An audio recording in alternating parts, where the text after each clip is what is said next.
Troisième vidéo concernant la rentrée télé 2022. Après le groupe TF1, après le groupe France Télévisions, nous allons nous attaquer au groupe M6. Et on commence avec la partie fiction. Euh, Dragon Boat, avec comme casting Julie Debona, Julie Gaillet, Firmin Richard, Lola Dewer, Bérangère Krief.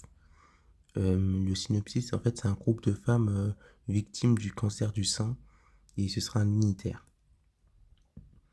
Alors, La maison d'en face, avec Julie Debona, Marc Rushman et Thierry Neuvik comme casting. Echo, avec Marc Rushman, Claire Kame, Émilie Duquesne, Lou Denis Lyon. L'homme de nos vies, avec Jonathan Zakaï, Odile Huilman, Élodie Frégé et Elena Noguera.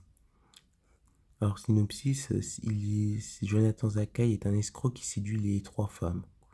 La ville Amour tout de suite, avec Sandy Affuini et Anne-Marie Vin.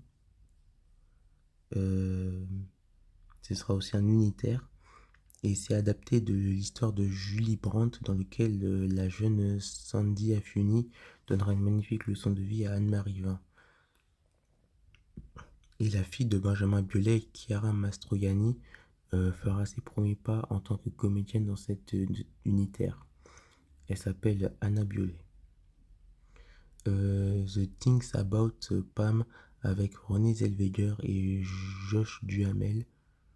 Donc voilà pour les fictions qui vont arriver sur M6. Françaises et étrangères, hein, je précise. Allez, concernant les émissions et divertissements, une nouveauté va arriver dès ce soir sur M6 en prime. Les Traîtres, une version télévisuelle du jeu de société Loup-garou.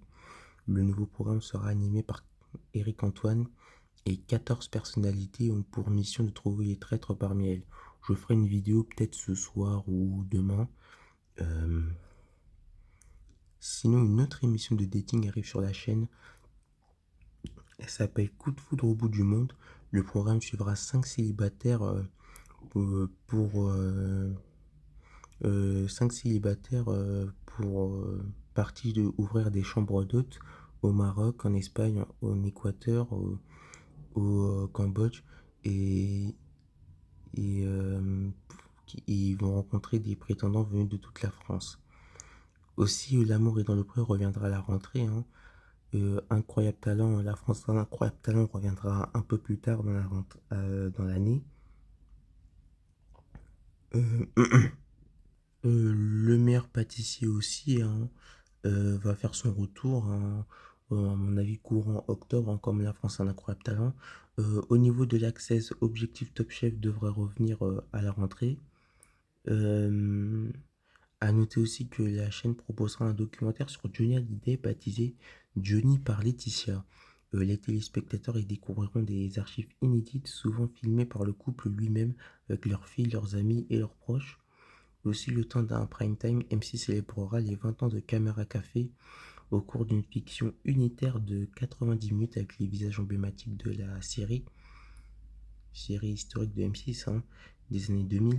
Et sur W9, après les échecs des Princes de l'amour ou encore des Marseillais à Dubaï ou au Mexique, en Afrique, en Chine ou chez ma mère, tous ces échecs en access, W9 a diffusé une nouvelle émission à la rentrée intitulée Les 50, et ce à partir du 5 septembre à 18h50.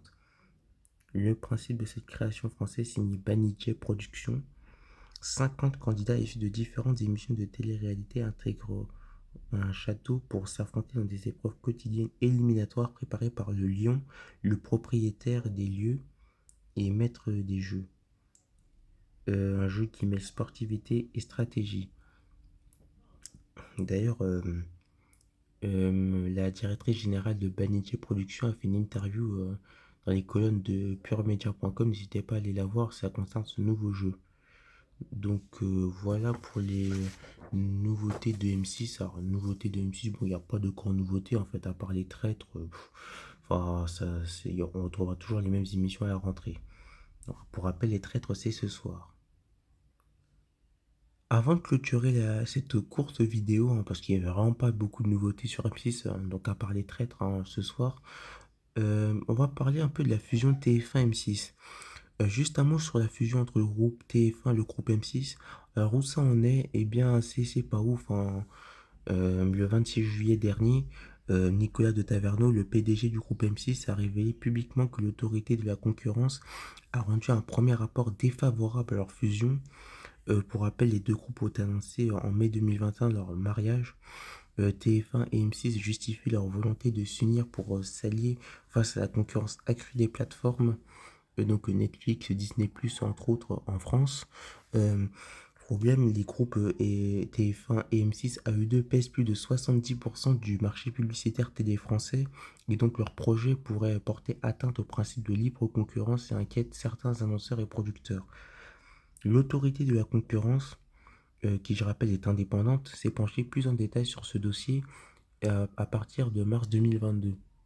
Euh, L'ADLC, donc l'autorité de la concurrence en abrégé, restera confidentielle durant tout le traitement de ce dossier jusqu'à sa décision finale rendue mi-octobre. L'autorité, dans son premier rapport rendu à TF1 et M6, met en avant des problèmes de concurrence significatifs sur le marché de la publicité. Ouais, on l'a dit, hein, à eux deux, les deux groupes, c'est 70% du marché publicitaire français, donc c'est énorme. Et pour que l'ADLC change d'avis, elle exige que des contreparties que TF1 et M6 disent ne pas être en mesure d'adapter, et car les deux groupes feraient car les, car les deux groupes feraient perdre toute pertinence au projet. Et TF1 et M6 se disent même prêts à abandonner leur projet si l'ADLC ne met pas de l'eau dans son vin, enfin ne fait pas un effort quoi. On rappelle que si la fusion se fait, les chaînes TFX et Sister sont vendues euh, au groupe Altis. Voilà, et donc BFM TV, RMC Découverte, RMC Story, toutes ces chaînes-là informatives. Euh, pour rappel, euh, un groupe de télévision, de chaînes de télé, doit compter au maximum 7 chaînes. C'est la loi qui le dit. Euh, et ça fait depuis mai 2021 que TF1 et M6 ont annoncé leur projet de fusion. Et là, bon, ben, c'est plutôt mal parti. Et mais c'est pas terminé. C'est pas terminé parce qu'à partir du moment où l'ADLC leur a envoyé un premier avis sur leur fusion et qu'il a été défavorable, les deux groupes ont 3 semaines, soit jusqu'à mi-août, pour remettre par écrit des contre-arguments et des contre-propositions. Donc dernièrement, là, le 15, ils ont remis leurs contre-arguments, leurs contre-propositions. Euh, et ce sera ensuite au collège de l'ADLC, une assemblée de 17 représentants des sphères publiques et privées, de rendre la décision finale mi-octobre. Les représentants auditionneront les 5 et 6 septembre les deux patrons du groupe TF1, des groupes TF1 et M6. Si jamais le collège de l'ADLC rend aussi un rapport défavorable en octobre prochain, TF1 et M6 pourront espérer un dernier truc, que le ministre de l'économie Bruno Le Maire casse la décision du collège de la DLC.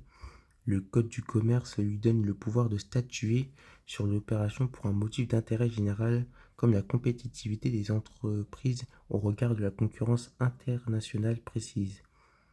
Et c'est maître Frédéric Lamoureux, avocat en droit des affaires au barreau de Paris, qui dit ça. Donc le gouvernement, à partir du moment où le collège de l'autorité de la concurrence aura rendu un rapport défavorable, aura 25 jours top chrono pour casser la décision euh, du, du collège de l'autorité de la concurrence. Alors c'est hyper rare qu'ils interviennent, mais et la seule fois où ils ont intervenu, c'est quand l'entreprise Cofijo a racheté William Sorin en 2018. Le gouvernement était intervenu. Donc là, déjà, l'autorité de la concurrence a rendu un premier rapport défavorable. On imagine un peu que le collège va faire de même et que le gouvernement, bon, enfin, à mon avis, s'en fout. Donc bon, je pense que la fusion TF1-M6, ouais, ouais, ça se sent, enfin, ouais. Enfin, vous voyez ce que je veux dire, quoi. Bon, on verra ça dans les prochains mois. Bon, en tout cas, dites-moi ce que vous pensez, j'ai envie de dire, de la seule nouveauté du groupe M6, hein, les traîtres, hein. Parce que sinon, les autres, bah, c'est des émissions qu'on a déjà vues. Puis il y a aussi les séries qui vont arriver, donc on va voir. D'ailleurs, les traîtres, je ferai peut-être une vidéo ce soir ou demain soir, je verrai. Et dites-moi si vous pensez que la fusion TF1-M6 va se faire ou pas, si vous y croyez, si vous y croyez pas. Enfin, pour l'instant, c'est mal parti. On verra. Rien n'est joué. Donc voilà, c'était ma troisième vidéo sur la rentrée télé de 2022. N'hésitez pas à aller voir mes vidéos sur TF1 et France Télévisions si c'est pas déjà fait. Et moi, je vous dis peut-être à tout à l'heure ou à demain pour une nouvelle vidéo. Salut!